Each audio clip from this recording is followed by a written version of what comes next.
Answers? I think I'm entitled. You want answers? I want the truth! You can't handle the truth!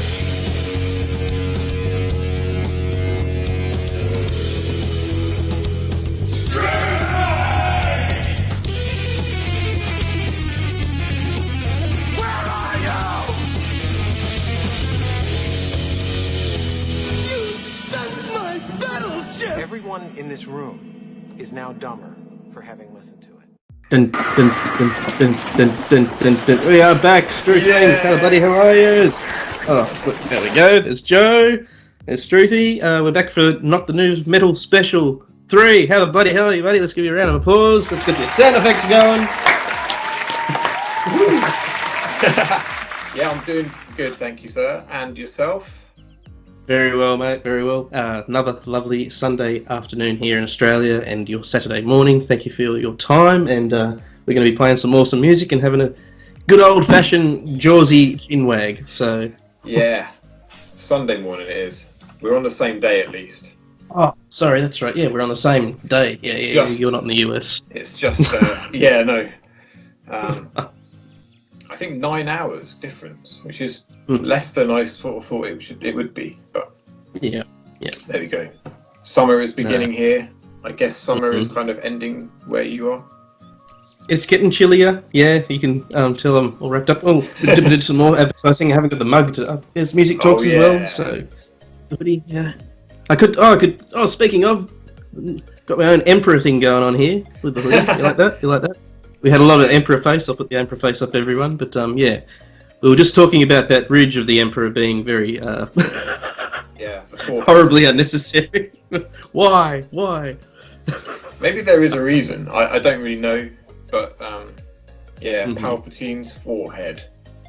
We were mentioning this last week. We had all these awesome band names, fake and real, last week, and somehow in the mix, you've come up with this Palpatine's forehead, and you reckon we could be like this punky sort of alt sort of group? This is the thing it's sort of implying at the moment, but we don't know. Yes, I think that we could form a little kind of side project there called Palpatine's Forehead, a sort of science fiction punk band thing, and you know, anyone's welcome to do whatever. But yeah, I think so. I think that would be quite a good novelty. That's the sort of thing that ends up getting really popular, you know. I was just going to say, you could have this versus band thing. There could be a band out there called Chin of Thanos at the moment. You of Thanos. You never know. Palpatine's forehead. Yeah, I think it's a pretty cool name actually for a band. A long time ago, I found this band that was called Harry and the Potters, and I don't actually know if they still go or whatever, but they became quite. I think they became quite sort of popular or whatever, at least online, just from the name and the fact that the guy who sang dressed up as Harry Potter, and then I don't know if the rest of them dressed as other characters or not. It was just but they were quite good though. I think all their songs had sort of, you know, references to parts of the films and things, but yeah, it was just a sort of novelty image, I guess. But actually, their music was pretty good too. So yeah, you never know. I think. Yeah, I like it. We could do it. Palpatine's forehead. Yeah, we'll stay tuned, everybody. This will be a project of it'll be on a little slide at the moment, or we might even do the whole head. The head. We'll do the shh to the head forehead. Yeah, it's like the. Yes. Coming soon. But thank you for everyone who joined in and had some fun with us last week. We played some awesome tracks, of course. Oh gosh, we played Seven Dust and all this sort of stuff. I'm not going to rattle it all out. We've got another bunch of music for you to listen to on the radio show, for YouTube, of course. We're just doing some shenanigans and what have I got to mention here? Oh yes, I just wanted to say a quick thing with the Chin of Thanos is that I got to go see Endgame. Poor Joe has not had a chance. He's a little bit out of the loop there towards the end of the Marvel movies, mate. It's all good. It's going to be fun. You've got to put aside a lengthy amount of time, mate. It's a big ride. Yeah, I know. This is the thing. I don't know why. I just missed the boat on it. But everyone's talking about it. It must be good. So How was Yeah. it good? How was it? Yeah, I think I mentioned on the last week's show, or the show. That's right. I went and saw it that morning, and then I recorded okay. the show that Friday, actually. And that was, I think, 3 days after its release in Australia. And the night before, I had to stop drinking liquid because I knew it was going to be a 3-hour, 5-minute epic, and then the previews in front of that. I was going to be in that cinema for 4 hours, mate, and I wasn't going to be getting up in the middle of it and ruining, any moment. You know, I'm paying that money to go see that damn movie. I'm going to see every second my eyelids are open. But yeah, it was a great experience. It was a big ride. I think there's many people very happy. There's a few open-ended sort of things that didn't maybe wrap up the entire story, but that's what the MCU's been doing, to open up other doors. And I'm just glad I got to see it, and I didn't get that that spoiler effect wave that sort of happens after a few days. You start getting the memes popping up in your feed and things that reference stuff. And so I'm not going to say anything more than it was a great movie, but yeah, do be prepared to be stuck on your butt for 3 hours. And make sure you've got a nice array of food and beverages ready to go, because I remember. Sorry, go on. I was just going to say, and then we've got Phase 4 to come in the next 10 years of Marvel, which is just so we're not even finished yet. So really, it's not Endgame. So yeah, pardon me. Okay. How many films are there of this chunk of films then? Over 11 years, I think we're up to, is it 21 films? I think we're up to 21 in the Marvel frame. But I think that's how many it's taken to get to right now. And this one sort of brings a lot of it together.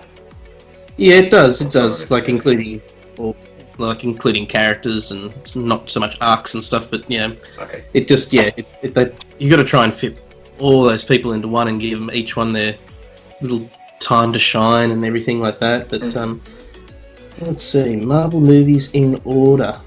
Gosh, now they've got people are saying that it should be coming out in a certain way and that sort of stuff, chronological viewing orders and stuff like that. Oh, okay, yeah.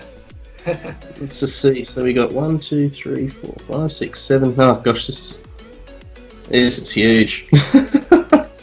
Anyway, I believe there's 21. I'm just going to say, someone else will fix me up, but if we scroll right to the end, it will say a number.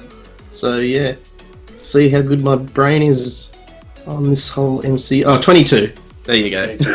Hey guys. It's probably because they split Infinity Wars probably in 1 and 2. I think I might have got confused there. That'll be my defence. Yeah, that's. That's alrighty. Yeah, So, yeah, that's wrapping that up. So from movies to music, you've got some tracks lined up. Do you want to mention these tracks? Because I've got a few tracks that I listened to after listening to these tracks of your choice that inspired me to choose these ones. So I'll let you go for it, mate. All of them. I think there was Royal Blood, the first song, Lights Out. Lights Out, yes. Which, I really like Royal Blood. I think they're completely, the fact that there's just 2 of them makes it pretty nice. I think they're pretty cool. And made quite some big waves here because, I don't know, it's nice to get a sort of British rock band come out that's quite stripped back, and there's just bass and drums and voice, and that's cool. I like the rawness of it. It's pretty cool. Yeah, I was pretty impressed. I hadn't heard them before today, so yeah.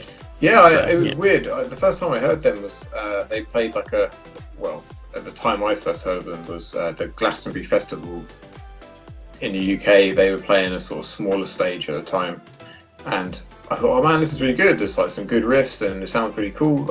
And then I was seeing him, I was like, where's the guitar player? It sounds like he's playing a guitar, There's just 2 of them on stage. And it's just 2 of them. Yeah. And then he started he has this sort of crazy amp rig setup, which is basically like two amps, one like a guitar amp, one a bass amp, and it's all, I don't know, some sort of wizardry gone on with the sound, but yeah, pretty cool. So I liked that because it was different. And what else do you pick? Amy Lee cover of With or Without You. Yes, another one I hadn't heard until today. I know she's done some covers, but it was a little bit different. Yeah, a little bit. like definitely. Yeah, I mean, went from a stadium rock sort of anthem type thing down to this very ethereal, morbid sort of, but still, like, you know, oh, if you know Amy Lee from Evanescence and you know her style, she I read it. I did my little song facts research on this one. Actually, you'll be happy to know. She was dreaming of this one morning that she heard herself singing a cover of this song in this sort of timbre and with that sort of thing. She woke up and had that half awake moment and stumbled her way up the stairs, and she was able to record the first synth layer to the track, and that inspired everything else from there. So there's your little songfacts.com. That's cool. Well, that's cool. So, there's something about that, actually. I think there's often that weird sort of inspiring time, either when you first wake up and your brain hasn't started doing its usual thing, or when you just fall asleep. Yeah. These ideas can just come along, usually in the random times when you're not thinking about too much other stuff. So, and it's got a lucid, dreamy feel to that track as well. So she sort of blended that in nicely. So yeah, true. That's cool. I didn't know that. Yeah, sorry, I didn't mean to completely jump on top of you there. No, it's fine. Please go. I didn't know. I don't think I got anything else from songfacts.com. I just knew that popped up in my feed, and I was like, damn it. If I don't throw that one bit of knowledge in. Yeah, no, it's cool, man. We had also Tori Amos with this song called Reindeer King. It was quite a new song. I totally missed it when it came out, and then stumbled across it by accident. And well, not by accident, because I'm a big fan of Tori Amos, but I just hadn't heard of this song come out. And so, oh yes, this is the stuff. So pick that one because it's pretty cool. And also the last one, which I can't even remember what it was now. That was Arcane Roots with Curtains. Yes, another artist I hadn't heard of today. So this is once again helping me discover. This is good. They that song was that song was just really awesome. I just like the way how it's got this weird tension and it builds up and up and up, and then kind of, you know, really great strong ending, which completely is different to the start of the song. So I'm a big fan of all that kind of stuff. So that was my choices. That's good, dude. I appreciate it. We'll be featuring all sorts of tracks because, as we say, this is not the new metal special anymore. It is the not the new metal special. It's the first one. We're just going back in time. We've given ourselves basically an open book to do anything. Yes, we can put it in. This is just ultimately catching up, and you know, if we do, like you say, bring on these awesome tracks that I've never heard of these artists, this is going to be sweet for me because, you know, I like to listen to new indie music, but you know, there's also established artists out there that I still haven't heard of after all this time. So I've chosen 4 tracks myself. Got an Australian artist here that you're a big fan of in the form of Carnival. They've massively heavy. We've both been fans of them for a long time. I think we actually connected back once we've mentioned their names in messages and stuff like that. We were like, digging them. I've actually got a track of them doing a cover of another Australian artist, Goitier. They've got The Only Way. It's a pretty cool cover. It's nice to hear the heavier, chunkier versions. When we're changing things up, but I mean, Amy Lee's obviously doing the switcheroo there and bringing Bono's huge vocals down to something like, but this is a magic song that she's done, so Struthlings out there who haven't heard that track as I hadn't, they're really going to enjoy that.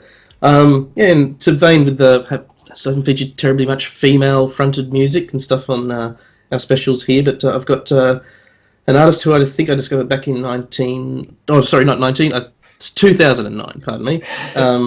In this moment, I got to see them live at a Soundwave festival in Australia, and Maria Brink. I'll put a picture up for everyone to see if you don't know who she is. She is a beautiful gorge. I had a crush on her first time I saw her, and the fact that she could sing. It's to say she can sing probably maybe can't reach the same notes and stuff in the same form as Amy Lee, but holy moly, mate, she can scream, and she does it so well. So I got the track from her. you know, that's usually the thing back in the day too. You'd have 3 members, all male, playing the instruments and the backup vocals, and you had the female-fronted, you know, metal woman out there screaming her head off and, you know, enticing the audience. And, you know, I remember Maria Brink used to actually get down into the crowd and, like, you know, run in circles and get people in, you know, while she was singing. She wasn't afraid of these, you know, big burly guys. I think a lot of these people were scared of her, which is awesome for a metal chick-fronted band. Also got, pop it over here. We were talking about music magazines from back in the day. I found my copy of Loudmouth magazine from 1997. Wow. We'll have a little flick through that later on, and I'll just point out some cool shit in there. But yeah, on the front cover there, you can see a good buddy Max Cavalera from, at the time, Soulfly had just been formed and released their first self-titled album, so I thought we'd chuck in a track of theirs. Got Eye for an Eye, nice and heavy. We'll play something there. I like it. And finishing off, let's just see if you might think this is a fake band name or a real band name. I'm not too sure. Ghost Orgy. What do you reckon? I'm probably giving it away. Well, I'm hoping that they're real, but then... Yeah, they're indeed Who knows? real, yes. I found this awesome website which showed me all the female-fronted bands that all have been listed there, and I had a huge scroll from A to Z, but yeah, that... For some reason, Ghost Orgy just stuck out. I don't know, but got a track from them, Twisted into Oblivion, that came out in 2002. They hail from New Jersey in the US, and they are fronted by the lovely Dina Conatina. Conacina. Anyway, something different, and I think I found a few other female-fronted groups, but so indistinguishable with their lyrics, and you know, just Oh really? You know what? Yeah, they were trying to do probably exactly what the male vocalists are doing in some bands, just to try to make indecipherable grunts and growls. But you know, these are the artists in this moment: Maria Brinks and of course Dina Constantina. I'm just going to call it Dina Constantina from Ghost Orgy. Yeah, have a bit more flavour to their voices. But anyway, nice. We'll come back in a moment, Struthlings. I just want to say thank you once again. Joe and Struthy having a big catch up, everyone else getting joined in. Got the Jaws shirt on, got the Jaws mug, everyone else join in. Thanks for having me here again, pal. I'm enjoying these little, get water out. We'll have a cheers camera, and we'll go off and play. We'll play Royal Blood with Lights Out, and we'll follow it up with Carnival's cover of The Only Way by Goitier. We'll be back right in a moment, Struthlings. Got that awesome music for the intro, for the mid part. Yeah. I love it.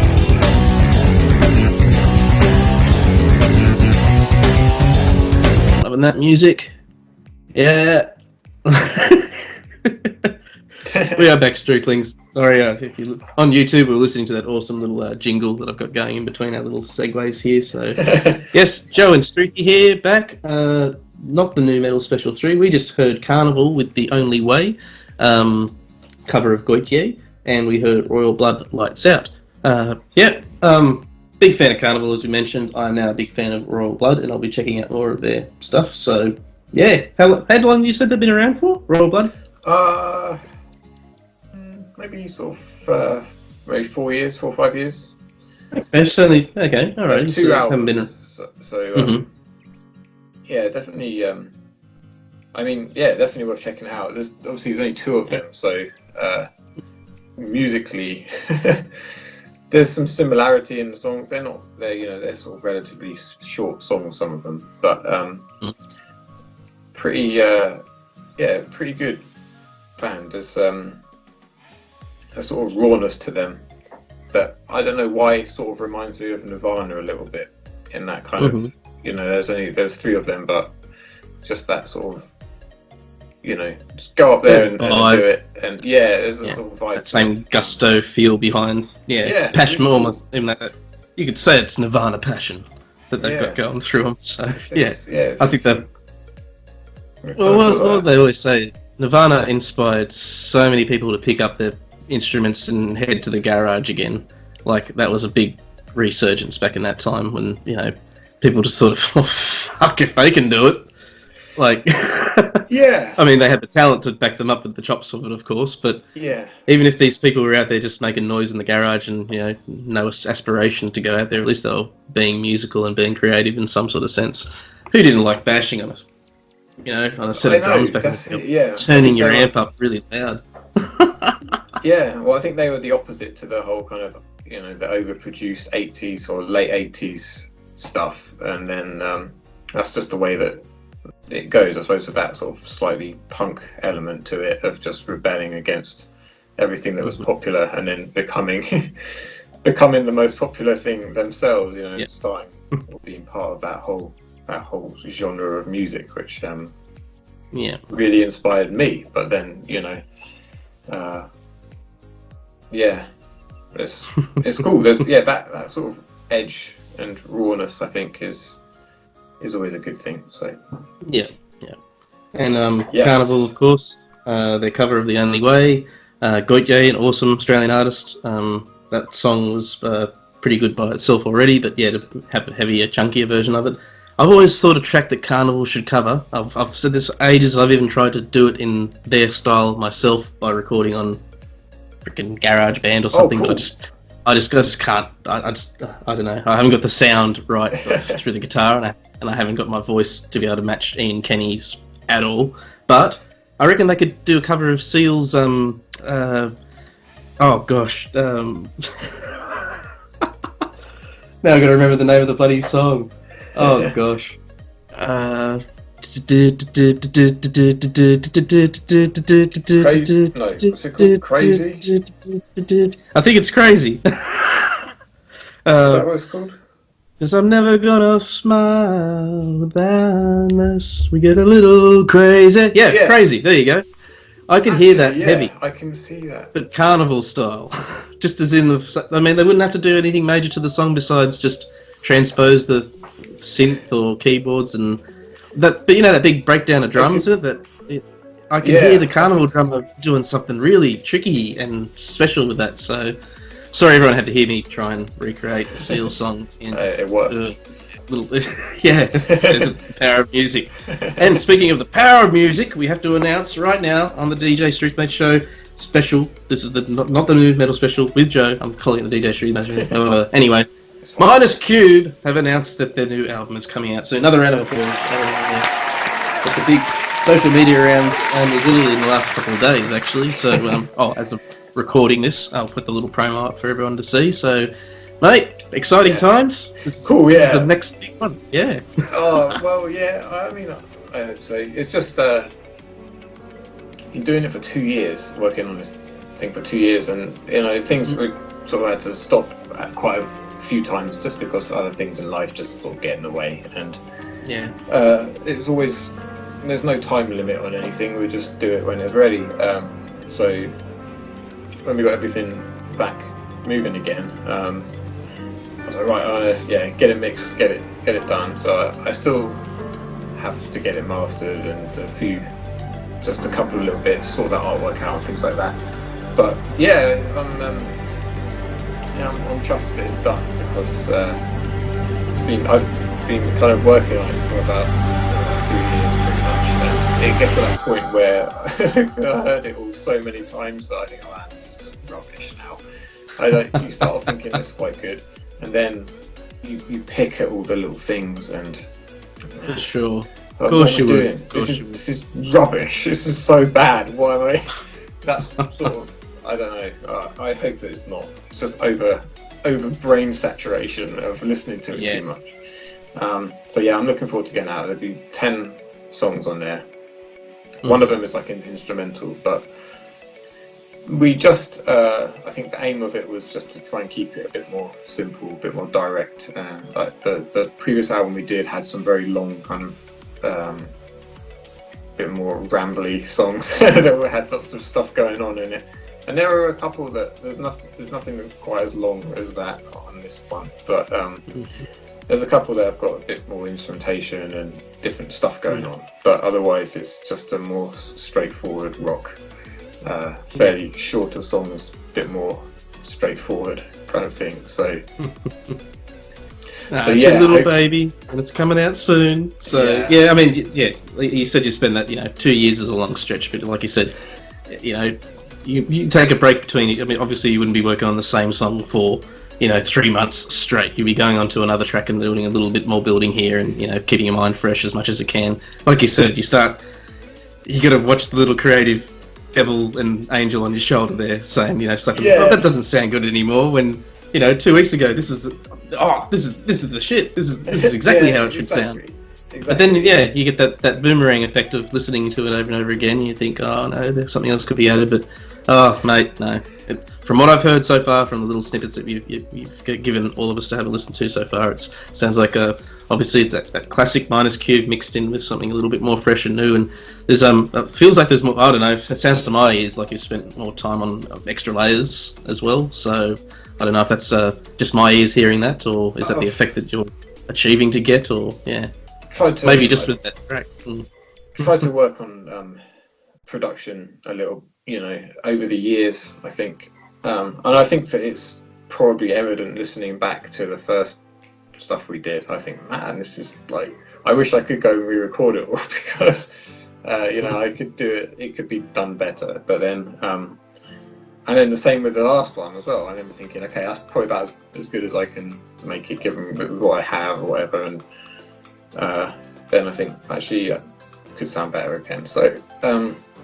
I suppose you just sort of learn stuff as you go on, but then I wouldn't want to go back and change it because it is just like a record of the time, so to speak. I don't mean musical record. I just mean like a point in time. Sonic timestamp. You knew this much at this time and just did something, So it's cool to see hopefully the progression. But I do enjoy it. I think that the one thing that does sort of get on my nerves a bit doing the album is mixing for an album I'm trying to keep up the consistency, and especially when stuff's 2 years old, and when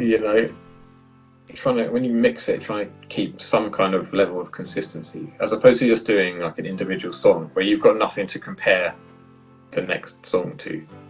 Yep, you want everything to flow as a whole album rather than just to each. I can understand. It's not a some punk album that's going to be over in like 3 minutes and there's like 20 songs. It's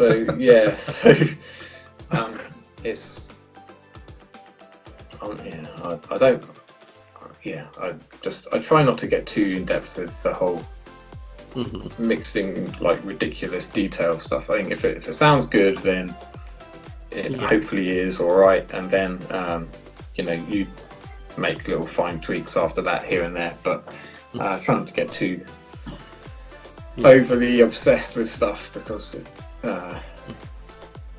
you'd do it forever otherwise. I was going to say, have you got a wingman on your mixing thing? Do you send this over to Glenn to have a listen to after when you're being indecisive about something? He's on board. Glenn and Michael. Just and then sometimes one of them will come back and say, oh, maybe there's too much of this, or there's too much bass in it, or whatever. It's good to have other people listen to it on different stuff as well, because then they'll pick up on stuff that maybe I can't on my equipment or whatever too much. And I was gonna say, you in one of those situations like, do you hear that? No. Do you hear that? No. Like, just that tiniest bit of decibel level, and someone might not be able to. Yeah, I know. Do you hear that ping? No, there's no ping. Well, I'm gonna be obsessing over the horrible sounds. It's true, it's true though. Yeah. There's always something that when it's done, you just think, oh man, I missed this, or I should have done this bit better or differently, and there's always something that you pick at because you've just been working on all these little things.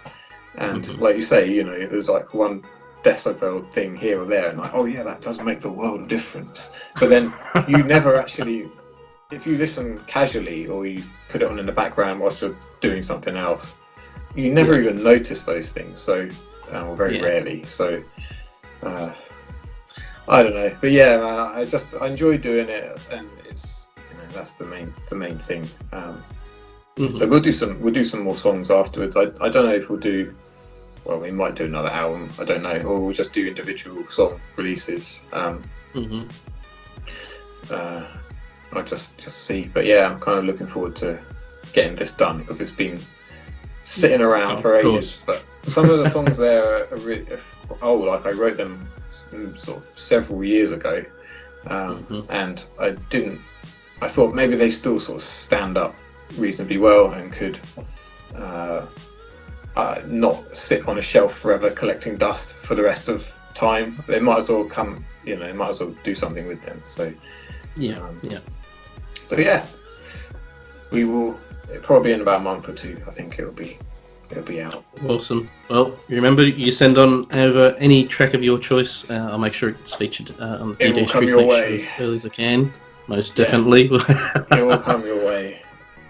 I've got to say, we're going to do a nice... another magical segue. I actually discovered Minus Q way back in the day by them doing a cover, I've just got to say. And that was Billie Jean, Michael Jackson. Yeah, this is the moment, actually. I think... what was I doing back on the show? Cover Song of the Week. And I was looking for people doing covers. And that led me to Minus Cube. So, nice little segue there too. Amy Lee now doing a cover of U2's With or Without You.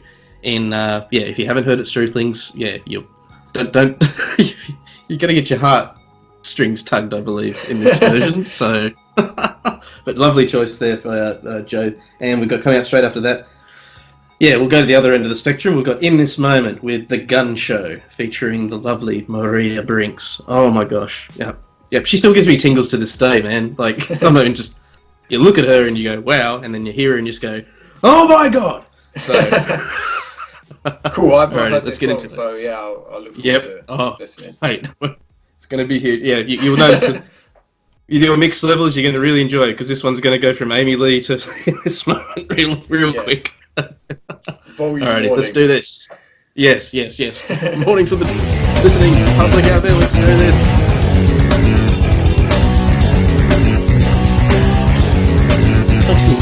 So, there you go. That was The Gun Show, everybody, In This Moment. And before that, we had Amy Lee, With or Without You. So, upon first listening of the lovely Maria Brink there in This Moment there, Joe, your thoughts? I can't hear you anymore. What? Dude, my god, am I? From the... yeah. Got me. But Sorry, I thought I'd locked up on you. Dude, that was intense. The vocals, I don't know how... You must need some kind of anaesthetic drink after that, but amazing. That's, intense vocals and music too, so wow. Yeah, she's huge voice and some talent, like I said, something different there for everybody out there who hasn't heard In This Moment before. And of course, the lovely Amy Lee there with her track. I told you it was going to go like this, dude. So yeah. But yeah, what a cover. That was awesome. Yeah, With or Without You as well. So very, very different mood. Very, very different. I'm not sure if any of the bands we have on here in this wonderful magazine I found a few, but this was, it's only had a few pages missing. There was no posters missing out of it. But wow.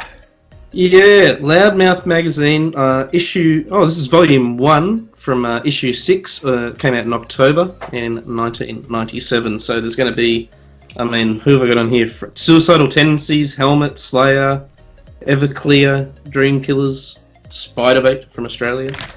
Look, we got a... Do you remember Friends Will Rum? Friends Will Rum on the first page there. Punk band from Australia. No, don't remember Friends Will? I don't. No, that's all good. I don't think we got the joy of hearing about them.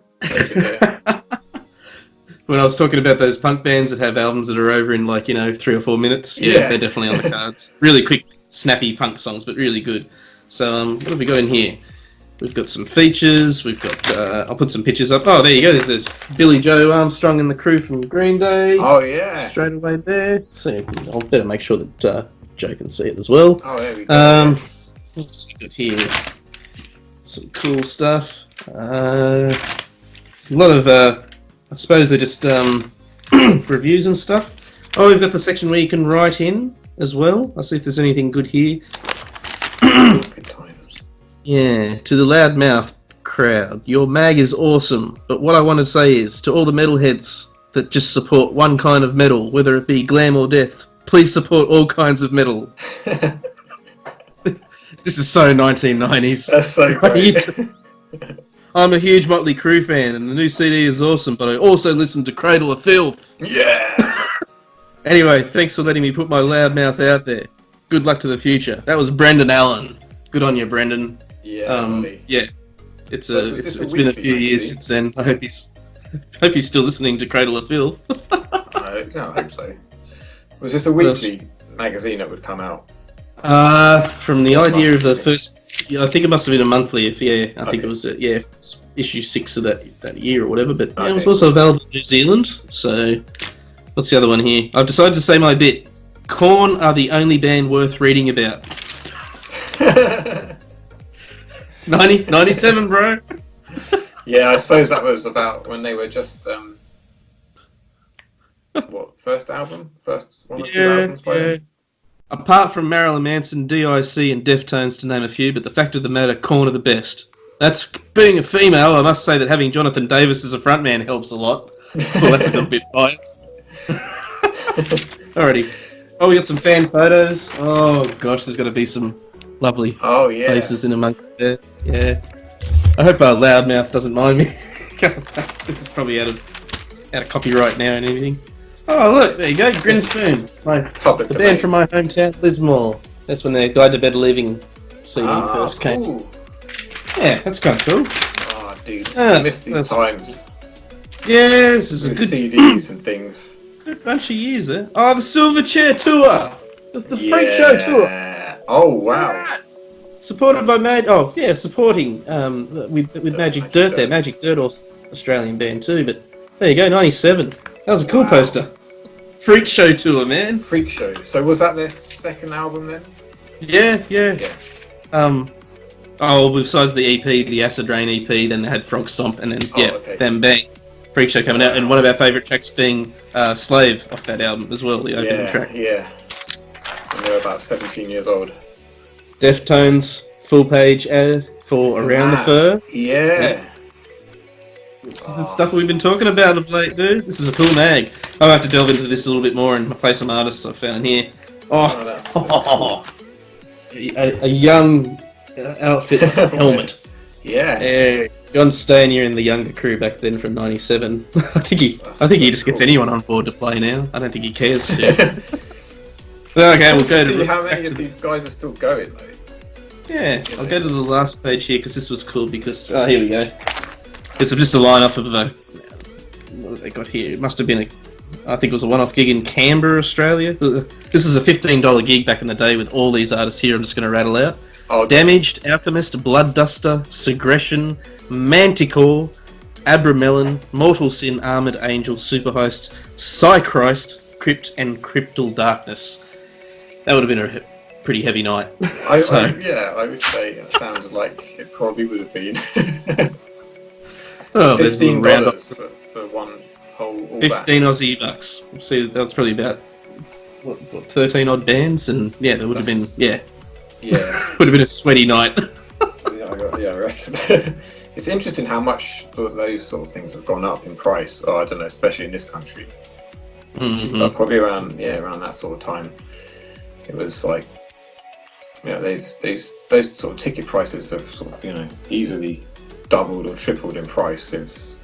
It's kind of crazy, really. But well, you had to wait up over here to choose between the festivals or going to see one of the side shows to see maybe just a couple of bands when they were touring, overseas ones like with big day outs and stuff over here. So you'd say maybe $25 you'd go see a band with a cool support artist, and you get to see them do a full set, hour and a half, maybe 2 hours if it's a whole show of theirs. But then you got to weigh that up and say, okay, there's a bill here where there's 37 bands across 3 stages, and I have to make my spiderweb, motion so I catch all the ones I want to see. But then you add that price up of those 37 bands, or you might end up seeing 15 that day, maybe at the max, that you want to see in their full sets, which are only going to be short sets because they've got to fit so many bands. Yeah, exactly. But you times that by 25. That's going up into $200-300 there. So you may as well just spend the money on a larger festival ticket, or I don't know, save it for one of your favourite bands. Because what did they have? The Australia. They had they had the big day outs, and then they had the side shows. I can't remember what they were called, but they were like Big Day In or something silly like that. They just made it a separate thing to the big event. But yeah, it got to showcase and highlight the actual artists that you wanted to probably see more than the actual event. So you spent less money, didn't get the full experience, but still, yeah, I don't know. Oh, I haven't been to a festival in a long time. I don't think I could handle it at this age anymore. I kind of feel the same. I did Big Day Out when I went to Australia in 2003. Yep. And that was a big day out. They aptly named it very well. But yeah, I don't know. I just think I'd probably couldn't keep up with.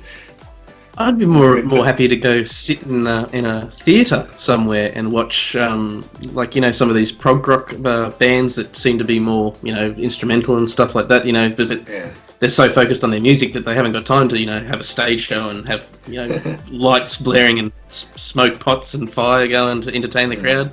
And you can just flop yourself down in a chair and get yourself comfy and, I don't know. Something more Sydney Opera House style in Australia rather than being an outdoor festival where there's just mud being hurled at you in the rain and I don't know, maybe this is showing my age. That's the way it goes. I think, I feel the same, to be honest. I mean, that Big Day Out was probably one of the only sort of festival things, and it was only a day, so I don't think the whole the camping situation of like the 3-day things that they have here or whatever is probably a bit too much of a ordeal. but that's just me, but it was good to kind of cram it all in one day, but then thankfully that day didn't rain, so it was quite nice. But if you prepped for it and everything, you're good to go. But there's some people I know, get to the end get to just about end of the line, they're like, forgot my wallet. You're like, this person is stuck for the rest of the day, man. That's it. I'm trapped now. Yeah. You're stuck in there, and I remember people bum rushing the side fence at one stage, and me and a mate just had to watch these people just just jump over and just get into the festival for free and get tackled by security guards, and man, it's an experience. I don't know.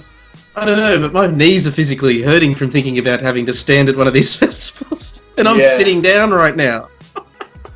It's so bad. Amount of people everywhere. I think it never used to bother me actually, but then it was now. I think, oh man, I think I just need to sit in a park or something, somewhere without the two old men from the Muppets again. Yeah, that's it. That's basically us, right? It's just in the theatre. The bullhorn, the Beethoven earpiece, so I can hear the fucking music, man. Alright. That'll be the next. Oh well, someone who I would absolutely adore to see in any form and live concert, be it indoor or outdoor, would be Tori Amos. Wow, I haven't experienced her live, but seen plenty of footage. Amazing artist from years gone by. I've played her plenty of times on the show back in the day, I believe. Reindeer King is this track that we're going to play from hers now. She obviously got really popular for Cornflake Girl in Australia. They became #1 back in the day, and I think I did try and check out the meaning behind this song, but there wasn't anything for it because it's relatively new, as you just mentioned to me before. So I don't know. It's obviously going to have some sort of meaning, but she's definitely an artist that sticks around, and she's not. I don't know why she hasn't she's got this underground factor, but everyone knows her. Like, why hasn't she gone any higher or above? It's probably her choice. I don't know. Well, I think that she's pretty huge, but then I think just the sort of length of the career of doing it. So, I mean, I don't know when that first album was. Maybe 94, somewhere around that sort of time. Yeah. But just I just find to be the amount of songs and the sort of excellence of them is something that's just hugely inspiring, and I think over the years, certain albums have got slightly different vibes. I quite like the sort of slightly more epic stuff that she's done, but then I recall that back in the sort of first couple of albums that she did, and she was some interview where she had said that like there was all this pressure to have guitars on there and all that kind of stuff, because it was like that was the more in thing at the time. And she was like, no, I'll just do it on my own. If not, I don't want to, I want to do it my way or whatever. And that's not really having all that stuff. And just sort of pushed on, with her own vision, and still did it really, really well. So, yeah, I don't know. I think, yeah, she's very cool. But the songwriting and the lyrics that she does as well is just really, really awesome. So, yeah, creative, very, very creative artist. Yeah, painting the visuals with music and words. It's it's an art form in itself, and she does it. She does it. She really does. To me, she's as much as you're saying, as huge as she is, she's obviously very, very humble. She's keeping her integrity and stuff with her music, which is, oh gosh, it'd be killing to an artist to have to say I'm sacrificing my art for trying to put the guitar in. We'll put a guitar in if you really want to the mixer or the person. Having that vision and just staying true to it is kind of what it's all about. That's awesome. Especially probably in a time when, it was different times then, I suppose, in the mid 90s when when the record labels were trying to call the shots about your career, and they would either make or break your career probably based on some few decisions. And just to sort of stand up and say no, I'm gonna just do it the way I want to do it. It's pretty awesome, very strong. So all right, well, we're going to do that we did before, and we're going to go like this and go bang, because I threw the magazine away. Yeah. I hope I didn't lose any more pages out of it. Soulfly. We've got Soulfly coming up with Eye for an Eye. Oh my gosh. Massive band back in the day when they broke out. This is Next Cavalier is huge. Come back to all the fans who were fans of Sepultura. I don't think it divided too many people back in the day, but he brought on an onslaught of different artists to come on for the big debut solo, the debut album, not the solo album, the self-titled album. And every track I think had a different artist, a different drummer and whatever, but they had some pretty big people. They had the first guitarist from Machine Head, who ended up leaving the band, and then they had Roy Mayorga on drums at some point. I think everyone's had a stab at being on a Soulfly album. I think it's like a notch in the belt to sort of say you've been there. Yeah. Even that Australian band King Parrot. Have you heard of them? I don't know. I might have heard of them, but yeah, they were a band known to me as being a little bit underground in Australia, and then I noticed that King Parrot's singer had featured on one of the latest Soulfly albums. This is only a few years ago, not as back as far as '97, but I was like, well, they're making their way up in the world. That's pretty cool. Oh, that's cool. Yeah, they're like the metal version of the Blues Breakers were. I think when you look at the people that were in that band, and they all went on to like have their own careers or form like Led Zeppelin or something, Yeah, but all under the tutelage of Max Cavalera writing the lyrics and probably just getting those nice down-tuned riffs. I know he loves a good 4-string guitar. He doesn't need anything else when he's playing, so...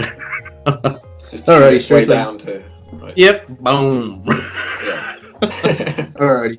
We've got, Tori Amos with Reindeer King coming up, followed by Soulfly, Eye for an Eye. And we're going to come back with a little bit of fun once again in the vein of last week. But, Joe's got some surprises for me, apparently. Okay. Let's do this.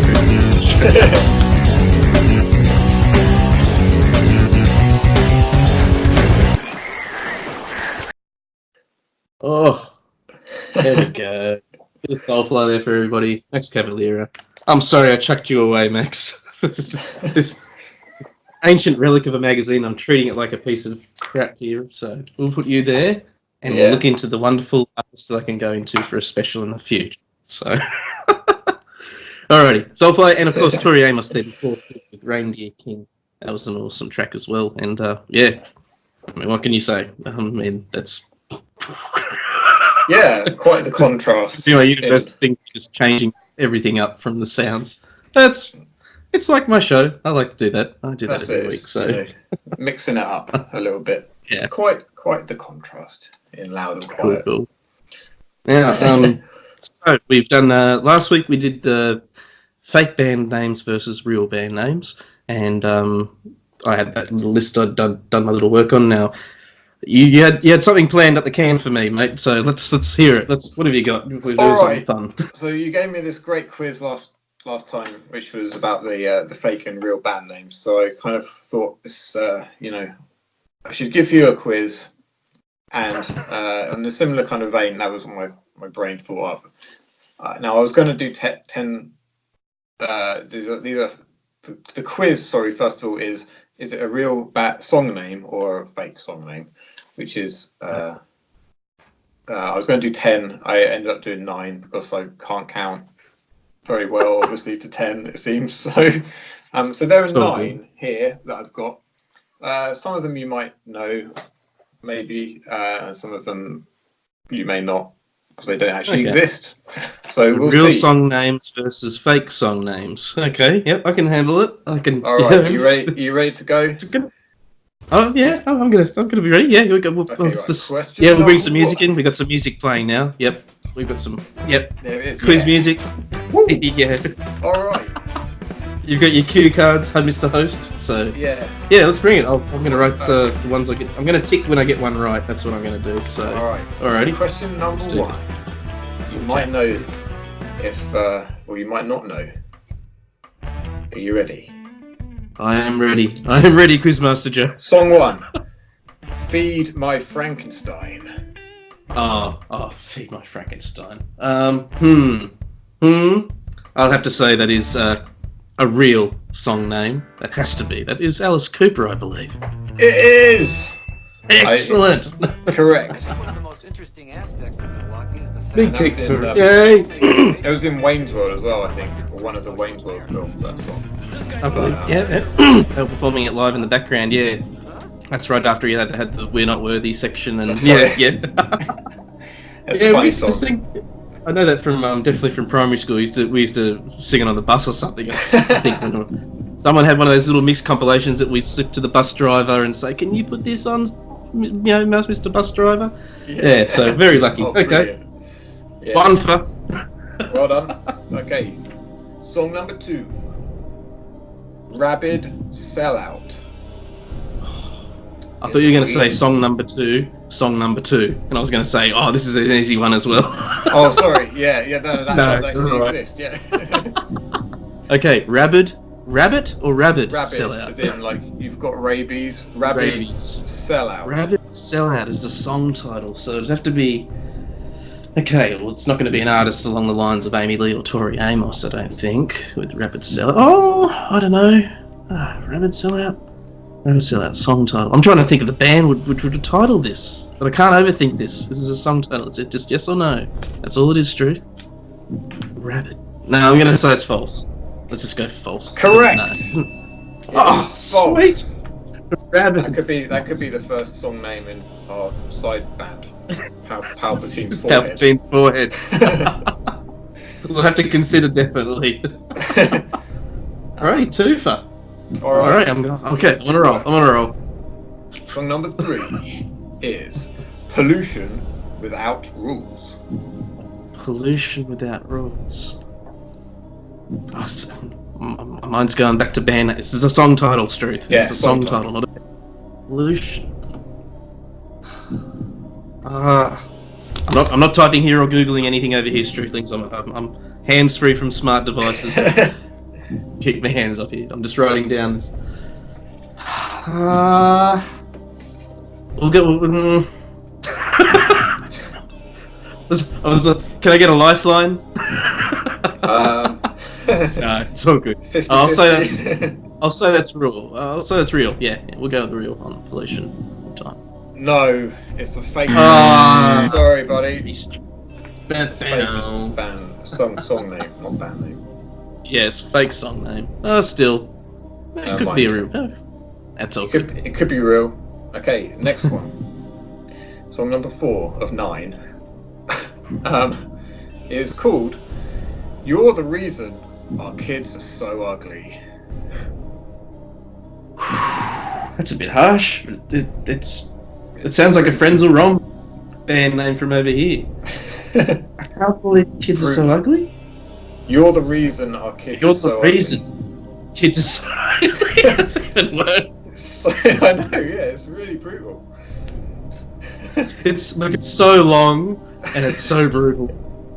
I think there is some punkish sort of deviant band out there which would take pride in making their song titles that long and being of that nature. Yeah, we'll go yes. We'll say that's true for their song title. It Correct. actually is.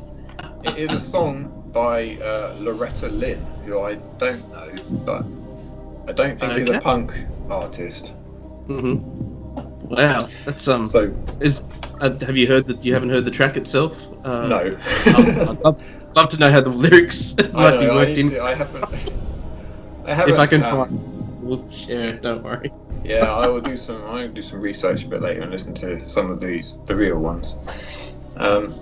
Probably there are songs that actually have got the ones that are fake on this list. There probably are songs that are called that these days, but you know.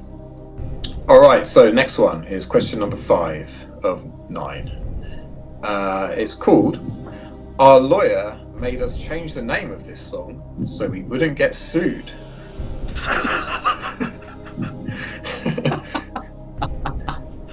So it's on that verge of. It's just like it's crazy enough to be like it. You've done this well if you've made this one up, because I think that could. I mean, I've heard of. I mean, how many songs are called Untitled because of that reason? They just go, "Oh, it's Untitled." Yeah.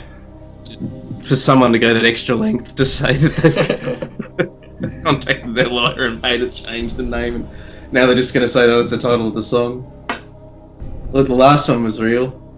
Oh, God. It's harder than it seems, isn't it, doing this? It is.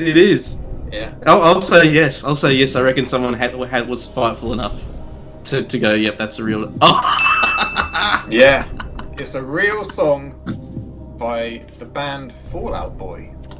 Fall Out Boy, of course. Yeah. Oh, there you go. Okay. So, yep. They've got enough angst in them to say, stuff you guys. I wonder what the track title was called. Do you know the background? What the actual title was? No, the original. I don't. I don't know the background to any of these. I will. I probably should have gone the extra mile. But no, you're right. I'm just wondering if they named it something really sure like. They didn't call it Thriller. no, yeah, I'm sure it had some kind of something along those lines that was too kind of dodgy to name. It's like that Nirvana song "Radio Friendly Unit Shifter." That's like completely not that. Yep. All right, so good work. You're doing very well so far. Yeah, I'm not doing too bad. Okay, number 6.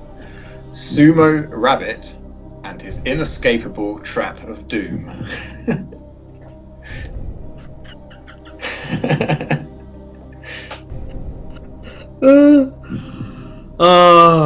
For the people watching, I'm going to just make up a little picture here of what I think that looks like. Please do. Yeah. I'll do it.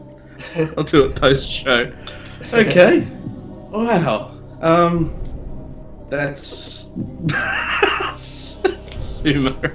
It's once again it could be a band name as well as a song name. So this has got a song title that's giving you like a storyline and so much detail. Oh gosh, it couldn't. Yeah. No, that's a bit much. It might be a bit wordy. Hey, the image that it conjures up for me. What are you thinking of doing? I hope it's Dream Skies. No, I don't reckon Sumo Rabbit. No, that's not a real story. That's not a real song. I don't think that's a real title. No. It is real. I'm sorry. God damn, real? It is a real song by a band who we mentioned, I think last time, Lawnmower Death. You found. Yeah. So, and they had they had not just this one as some pretty crazy song titles as well. So we're going to have to delve into their catalogue. That is so cool. That's tying it all in. That's nicely done there, Joe. So yeah, Sumo. Sumo Rabbit and his inescapable trap of doom. It's a real song. Lawnmower Death. Oh, bringing it, fellas. Yes. Okay. Very good. Right. Okay. Well, there you go. I would not have thought. No. Still doing good though. Yeah. Not Like too this. bad. Not too bad. 3 more to go here. Next up is Hands Off My Drag Queen. Oh, man, I uttered those words just two days ago. But okay, that's all good. It's all good. No. Oh, hands off my drag queen. Look. Just, the images. It's like for you with the band names last week. Your mind just goes in all these weird places. I know. Like, how The more you do of these questions, the more you start to doubt whether it's real or not. Because hands off my drag queen. Is it like? But is there a comma? Or is it hands off my drag queen? No, just hands off just my, the words. My drag. Yeah. All in a row. It's like a All statement. down to One big statement. Hands off my drag queen. hands off my drag queen. I'll go. I said no to the last one. I'll go yes for this one. I'll go yes. We'll say yes. That's a real title. No, sorry, No, buddy. it's not. It's a fake name. It's a fake song name. Yeah. Okay. Fair enough. I could hear a good chorus for it. It's all good though. It's all good. Just say, I'm hearing like a bit of call and response, like hands off my drag. You know, that sort of punk, that's what I'm hearing. Yeah. Anyway, it's another title for Palpatine's forehead. We could, that's it. We could amend it to hands off my forehead lotion or something. All right. Oh man, I'm slipping down here. I'm slipping down here, Joe. Don't worry. Another couple to come. Two more to go. Okay. The next one is called Your Own Personal Madman. Your Own Personal Madman. Oh man. See, some of these song titles, the ones that are real for people, are going to be like, you know, they might know this track and it might mean something to them. And if I laugh at them and go, that can't be real. But can I have that again? How was it going again? Let's see. No. Yeah. Nah. I'm going to stay true on that one. No, true. Has to be. No, sorry. Struth. It's a fake. It's a fake name. Jeez. No, I can't. I'm slipping here. I think I was at 5. I think I've got. I'm sitting at 5 here, mate. And I think that's about it.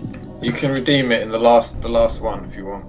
We've got one more to 4. go here. I think I might be sitting on 4, and this might be the tier one here now. Right. This song is called. Right. My uncle used to love me, but she died. My uncle used to love me, but he died. But she died. Oh, but she died. That's. Yeah, I know. It's an interesting twist in the title there.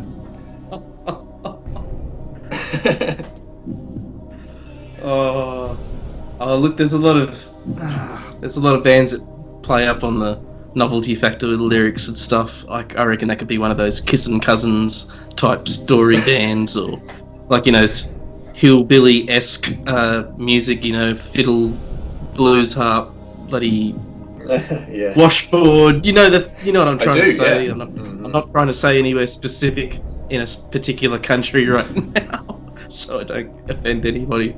But yeah, yes, I have to say it's the last one. I'm gonna say that has to be. Come on, Joe. Boom! Yes. Yeah. All right. It's a real song by an artist called Roger Miller. Roger Miller. Apparently, he also had several other kind of comedy songs, from what I gathered from the my investigation. So yeah, my uncle used to love me, but she died. She died. That just raises I know there's so another many questions. That... What's that? There's definitely a song called "I'm My Own Grandpa." You've heard this one or seen it animated before. It's a storyline of someone, talking about how he married someone in some form of his family, but it worked out with the family history and the way it worked out and who he was related to. He worked out to literally be his own grandpa, and it was legit in the sense that if someone did that in the situation, obviously. Well, let's just say there's probably is someone out there who has done that. Sounds amazing. That's a song. That's a song, just called I'm My Own Grandpa. Yeah, but usually it's been it might be a YouTube video and someone's animated it to show you the storyline of things. But wow. I think there's a really cool artist, and whoever that artist is, that comedian artist who did that track, has a catalogue similar to this Roger Miller, probably with some funnier tracks, with very wordy lyrics. I have to try and check that one. That sounds really funny. Yeah. And it's I think it's set to a really nice slow country song sort of thing to it, so which adds to the once again the atmosphere. Don't get in trouble mentioning anywhere. But I like it. Song titles versus real song titles. Thank you, Joe. That was fun. That was definitely cool. There was some good ones in there. So I'm really taking the Sumo Rabbit just as a title of a band. I reckon that could just yeah, it is actually pretty special. That one. Yeah.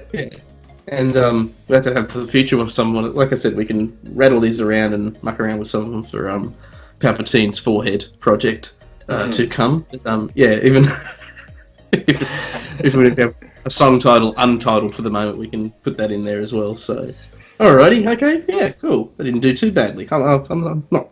I reckon I could have done. I think I doubted myself. It's a genuinely difficult thing. The last one you did for me was really hard. I couldn't tell which was real or not by the end of it. Like you said, like I said, my mind went straight to what type of artist. With this one, I was thinking, what type of band? Like with the long ones, it had to be like a tongue-in-cheek, funny band, kind of, with that punk sort of aspect or that punk sort of feel, like being cheeky. I'm going to make this so wordy. And the Fall Out Boy track, that's just. Yeah, that's just typical, like, sticking your finger up at someone. So, well, we can't call it this, we'll call it this then. So, but yeah, okay. Exactly. Thank you very much, mate. Ooh, and good. We'll have some more muck around ones like this. Please suggest Struthlings if you have an idea for something for Joe and I to have interact with along these lines. But we might work on something else for the next one, and we'll keep these ones back up tier. I definitely want to do some fake song titles for you. I reckon that could be cool. And I won't use the generator. I'll make these ones up myself. So this will be. Yeah. You made these ones up yourself, did you? No, I used the generator for. You used the generator. Fake ones, yeah. So that's maybe that's the next challenge. It's to be more. I should use more imagination for. Yeah, like I said, if you were clicking there, some of the ones that got rejected by you, were they just sort of like. They were not random enough. Not too actually. Bad. That was why I rejected them, because they were kind of the ones that were the real songs. Okay, maybe Freed My Frankenstein was an easier one to do because like Wayne's World and Alice Cooper. Yeah. But by the time I sort of got to like that one, Sumo Rabbit and his inescapable trap of doom, and then My Uncle Used to Love Me But She Died, and I thought the ones that were coming up in the generator, some of them were so kind of sort of a bit sensible almost. They were the ones I rejected for the other ones that seemed like they could be kind of songs, but they're also a bit random names. Yeah. So, so next time, no generators. It's going to be like pure. Yeah, something from the depths of the minds. That'll be cool. I wouldn't be scared if you came up with something and we found out it was a real band. That would be. Yeah. So, all good. So, alrighty. Thank you very much, Struthlings, for joining us for that. Thank you once again, Joe. We're going to wrap up our Not the New Metal Special number 3. We had Royal Blood start off the show with Lights Out, followed by Carnival, The Only Way cover of Goiche. We then had Amy Lee, With or Without You. We then had In This Moment with The Gun Show. Oh my gosh. Still ringing. Just a little bit.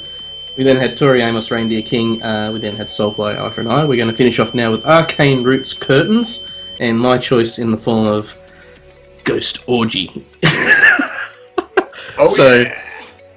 This track, just tell us a little bit of Arcane Roots, mate, your discovery of them, because I only heard about them literally in the last few hours, and through you, and then we'll head off and listen to these tracks, but they're pretty cool. I definitely listened to their track and enjoyed it, so... Yeah, I actually don't know too many of their songs, to be fair, but... this one sticks out, though. Yeah, I just... the video for it was really cool. I really liked the kind of atmosphere of it, and this song I think is one of those things that I was just one of my random quests for finding new music and at the time, and just thought this looks interesting. Let's give it a go, and then I was like, yeah, all right. I just like the way that it builds up, and the ending is so kind of intense compared to this nice relaxing start of the song, but there's this sort of underlying tension to it all, which is something that I like in music too. So in all honesty, I don't know too much of their back catalogue, but that's all good. It's just a good one. Yeah, I'll go down a little rabbit hole there, the sumo rabbit hole, and I'll check out a few more of their tracks, because they're definitely I want to see what else they got up their sleeves, what else they can achieve. Ghost Orgy, I don't know if they got anything new out at the moment, but this track's from back in 2002, Twisted into Oblivion. Like I said, I just want another heavy chick artist, so balance it out with our Amy and our Tories and our Maria Brinks. Oh, I got her on my mind now. That's going to be, I'll be listening to a bit of heavier music for the rest of the week, I believe. But, alrighty. Thank you very much, Joe. Very, very cool to catch up with you once again, buddy. You absolutely rock. Thank you for that quiz. I actually, that was a lot of fun. So, got my little brain-teasing moments on now. We'll come up with the next one for sure. But, we'll see you in the future for Not the New Metal Special 4. And within a month's time, if that's not out, we'll be hearing some new Minus Cube tracks. So... very cool. We're doing well. Yeah, cool. 2 years, and then boom, we finally have the deal. So basically, cool. As soon as I can, you guys, it will be out. Yeah, sweet as. Okay, Arcane Roots with Curtains, followed by Ghost Orgy, Twisted into Oblivion. Alrighty, see you, Joe. See you, Struthlings. You'll rock. Later. See ya. Thank you.